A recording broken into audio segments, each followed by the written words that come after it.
Hey, you ever been on a long flight, can't sleep, watched as many movies as you can, and still left with nothing to do? Well, time to watch the flight path. But all I can think is, hey Captain, can you take more of a beeline to get me from New York to Berlin? So it begs the question, why is the flight path always so curved? Simple, the Earth is round. Maps are flat, unlike the actual planet, which is a sphere. So the route a plane flies will usually look curved. If you were to look at the same path on a globe, however, it would look straight. These straight flight paths that look curved on a map are ironically known as Great Circle routes. They account for the curvature of the Earth. So what may look like an unnecessary detour over Canada's east coast when you're looking at a flat map is the shortest path when flying. Okay, sorry Captain, now I get it. But the Great Circle is more of an optical illusion on a map and doesn't quite explain why do short domestic flights sometimes have zigzag routes. These flight paths clearly have nothing to do with the simple fact that the Earth is round, right? Right. During peak travel times in the US alone, there are as many as 5,000 planes in the air at any given moment. That's nearly 50,000 planes over just one country every day. At high altitudes, planes must be separated by at least 2,000 feet vertically and 1,000 feet at lower altitudes.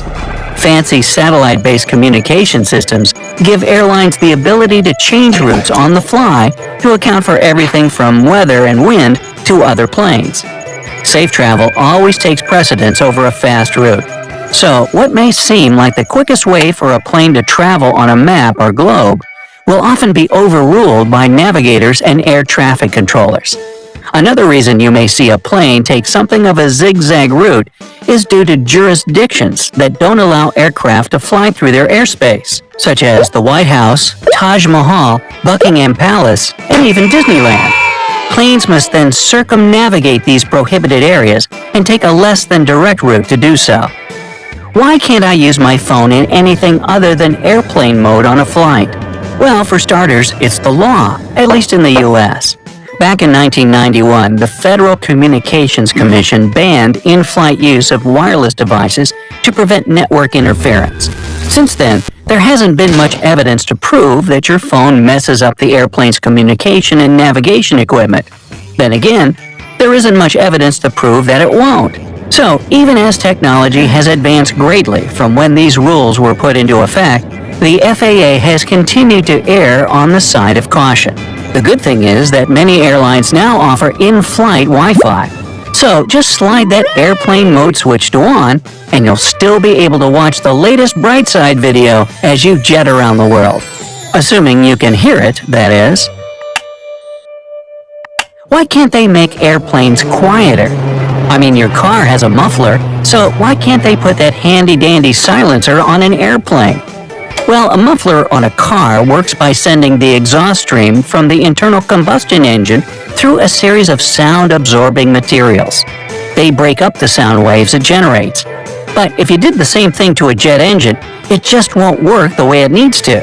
That stream of fast-moving exhaust gases is how the engine generates thrust, and it's that thrust that allows a plane to take off and fly. Any kind of diffuser or muffler to a jet engine would decrease the thrust, and the energy the engine is generating would be wasted. The loudest sound that comes from an airplane is made during takeoff, and that has nothing to do with whether the engines have a muffler. It's more about the sound waves that are generated from the reaction between the extremely hot and fast-moving exhaust gas and the cool, stationary air. How can planes take lightning strikes? Yep, they sure can take it, like a champ. It's estimated that for each commercial airplane currently in use, that plane will be hit by lightning at least once per year. And while any plane that's struck by lightning mid-flight always goes in for an inspection after landing, in most cases, it's perfectly fine. That's because today's aircraft are designed and built with lightning in mind. More specifically, plane manufacturers are very careful with how the wiring is done. When lightning does strike a plane, it usually strikes an edge of it, like the tip of a wing or the nose, and the electrical current leaves through the tail. This is because the airplane's body, or fuselage, acts as a Faraday cage. That's a container which blocks electromagnetic fields. The charge from the bolt of lightning moves around the outside of the plane and protects the interior, where you are, from being affected by the jolt. So when a plane routes around a storm, it usually has nothing to do with lightning so much as it is to prevent turbulence or damage to the aircraft from hail. But if a plane can fly through a storm, why can't they fly in extreme heat? Well, as summers get hotter, flights that are grounded due to severe heat have become more common. Heat affects aircraft in different ways. Hot air is not as dense as cool air, so the wings produce less lift. So the hotter the weather, the faster a plane has to go to take off, which requires more runway. Well, there's only so much runway to work with, so the only choice they're left with is to stay on the ground for now. There's also the issue of overheating internal electronics, which tend to run hot even on an average weather day. Add triple-digit temperatures, and stuff tends to break down. So yeah, that's why your flight might be delayed on a hot day. Why don't planes have parachutes for the passengers? Well, it's a legit question. After all, they have those oxygen masks, and the seat cushion is a flotation device. But what good will a floaty do tens of thousands of feet in the air? Still, as it turns out, parachutes won't do you much good either. Skydivers usually jump out of planes moving somewhere between 80 to 110 miles per hour at an altitude of 8,000 to 13,000 feet. By contrast, a commercial jetliner flies around 600 miles per hour at its cruising altitude of 35,000 feet. The math alone should show why parachutes may not do much good on a standard flight. Besides, most passengers don't pay attention to the pre-flight safety instructions to know where the emergency exit is located. Can you imagine how the parachute training portion of that announcement would go? Finally, there's the issue of weight. Parachute equipment is heavy, and if you need one set per person, there's a lot less room for passengers. Granted, no law says you can't bring your own along for the ride. Just don't expect to have a simple time getting through that TSA checkpoint.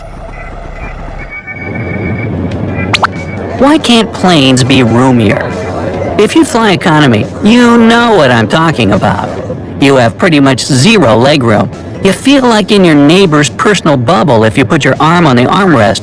And don't even get me started when the person in front of me lays their seat back. Oh yeah, I love watching movies with the screen right in my face. The aisles are also Barbie-sized. Ask my elbow all about it. Can't count how many times it's been bumped by the food cart. It seems like they cram as many tiny seats into that cabinet as they can. And that's exactly what they do. Like a lot of things, it all comes down to money. Moolah, dinero, dough. The more seats you can fit in, that means more passengers. More passengers equals more tickets sold. More tickets means more money in the airline's pocket. Airlines say this keeps fares down since you're dividing the cost they pay for things like fuel, maintenance, and employee salaries among more people. But can I get a teeny bit more legroom, please? Hey, what other questions do you have about air travel? Let me know in the comments below. If you learned something new today, then give this video a like and share it with a friend. And here are some other cool videos I think you'll enjoy. Just click on the left or right video, and remember, stay on the bright side of life.